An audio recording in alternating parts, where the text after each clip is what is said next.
are going to hear from the inside, kind of the policy circle, and we're going to be hearing from two leading energy scientists in Scotland and their way into politics. So I'm very honoured to be joined here by Dr. Kirsten Jenkins. She works on energy justice at University of Edinburgh.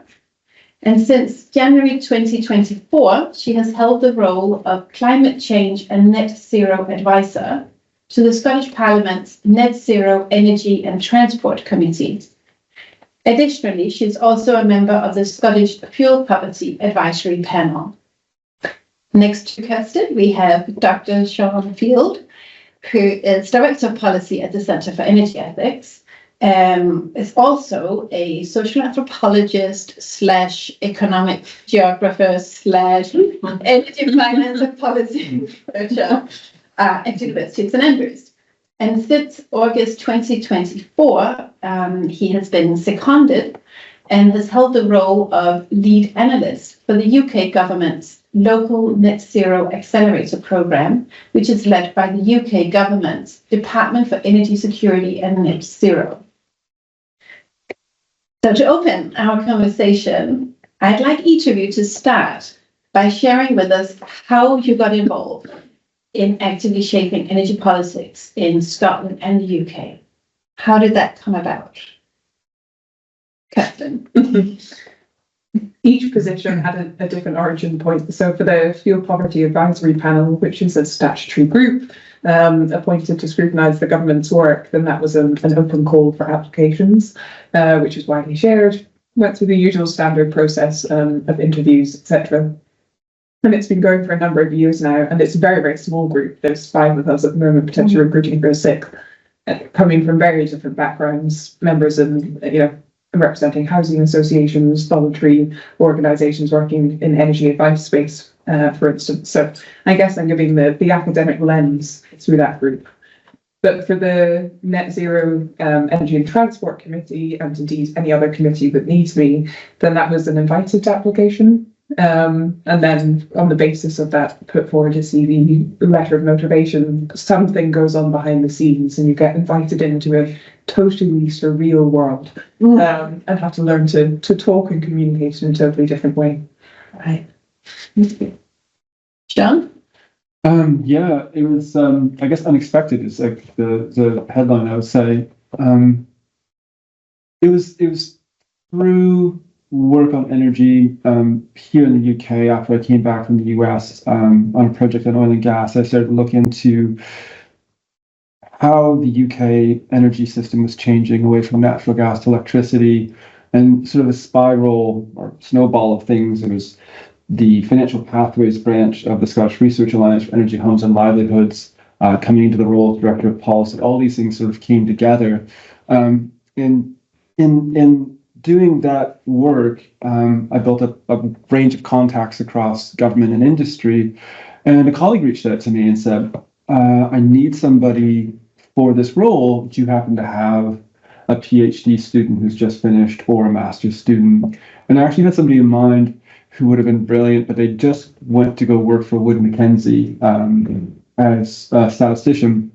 And so I said, I don't have anybody in mind, but I'm kind of interested, and I'd do it basically for fun, which is how the conversation started. And then it sort of spiraled from there, where it initiated the conversation, and then a semi-formal process, and then ended up coming into the role as a secondment, which I think I can tell you more about that later. But that's how it started. And since then, I was pulled into the Department for Energy Security and Net Zero to lead the analysis for this program, which was announced 2 Decembers ago.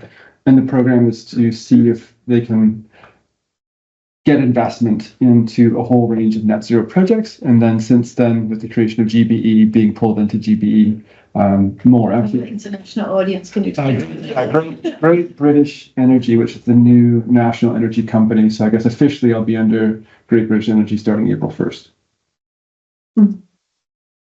Thank you. So reflecting on the relationship between your policy work and your research, could you tell us about the opportunities and rewards that you feel that it brings to your work? How does being this closely involved in policymaking contribute positively to your research? Thanks for starting with positively. Take the negative. That's my final question for you.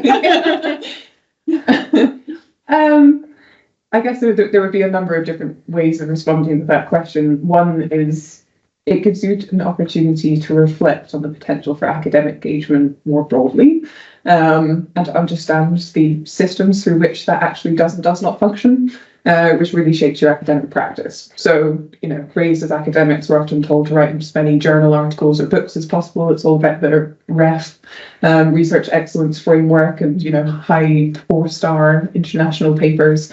The reality is that is not what influences policy practice. It is much more along the lines of informal discussions and policy briefings and networking and all of those various kind of soft power touches. So it gives me an opportunity to advise in that academic space of how people might most profitably engage. It also gives you a steer on absolute research need very clearly. So I've seen in Scotland a real tendency towards target-led governance, which in some ways is brilliant, but in other ways completely fails to acknowledge the importance of having evaluation monitoring frameworks which underpin those targets and having a strong evidence base through which we can actually check that policies are doing what they intended. So you can develop the type of academic inputs that literally respond to that need. And then there'll be other opportunities to feed in bits that you've already done in the background as well. So there's lots there that's potentially positive. And it's not just from a personal perspective, it's a much wider contribution to the research community. Madam, what were the key components? I got lots of Kirsten was saying, and it's like, what was the question again? Could you tell us about the opportunities and rewards that you feel that this kind of close involvement in policy making is bringing to your work? Okay, yeah, no, I very much agree with Kirsten. I think it's interesting, coming from an academic background, how the policy world works behind the sort of, I guess, doors of government. Because, at least from my perspective, as an academic, we're kind of wondering what's happening behind the sort of doors of government, what sort of the thought process is, what things go into it. And it's interesting to be now very much in the center of that. So I think there's an incredible opportunity to see actually how does this work. And I totally agree with Kirsten that we think that our papers will generate sort of policy impact. Sometimes they do, in terms of when we're gathering evidence on impacts. There will be an academic search of academic papers, but that's probably not the main way. Most of it's through informal conversations, through networking, and then I think the academics that seem to have the most impact in the energy and climate circles at the moment within the UK government are the ones who are speaking in the sort of language or in the framework that policymakers, analysts are working in. And yeah, I think speaking in those frames. And so I think the rewards would be, at least for me, I have a much better understanding of how to contribute and how to go about doing that in an effective way. Just to quickly follow up on that one, does it also feed back into your academic work? Yes, I think so, because I think now I have a whole series of research questions that I would like to answer that I wouldn't have thought of, or I thought that I won't approach it that way, or maybe that's not important. But now I understand the way that policymaking works, often very quickly, especially at this juncture in time in the UK. And so, yeah, I think it's changed maybe the sort of research questions I might ask. Great. And the final question, what are the challenges? How do you navigate the different languages, timescales, and priorities? And what makes it hard? Yeah, I think there are lots and lots of challenges, to be quite honest. And I think they would be very different in the government versus parliament space. I think in the government space, primarily talking about the work that we do on fuel poverty, you really come up against the limitations of the energy policy machine. in a way that I didn't expect. So, although we have a fuel poverty target in Scotland and interesting strategy in place, the actual mechanics of how that delivered, I think, is really, really challenging to engage with. There are maximum 6 people on the fuel poverty team. That fuel poverty team is incredibly busy. That fuel poverty team is delivering a strategy that has 55 actions. Of about 5 of those they actually have direct control over, and then everything else is held by other kind of civil service groups or government departments. So in a way, it's like the policy infrastructure was never really designed in a way that could deliver that. And we're working in a context where in Scotland you're partially devolved, you have leverage over some areas of policy but not over others. So in the context of energy pricing over the last few years, which is held at the Westminster level, we're really finding that we can give all the best advice in the world, but unless we're speaking to Scotland and to Westminster, we're really limited in the kinds of benefits that we could possibly offer. In the parliamentary space, and to be honest, I find that absolutely bewildering. And this is a Scottish Parliament. Scottish Parliament, yeah. And this is partly a piece about culture, and it's partly a piece about language. I think in the academic space, it's fine to be critical and it's fine to be fun. And to laugh and make jokes and be quite informal, but pointed in the way in which you're saying things.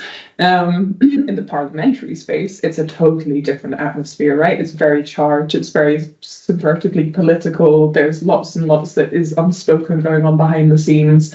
No fun whatsoever, which literally sits against my soul. So, working in that space and trying to understand the language piece and what can and cannot be said, and even how you address various different people in the room in order to get your point across, is challenging.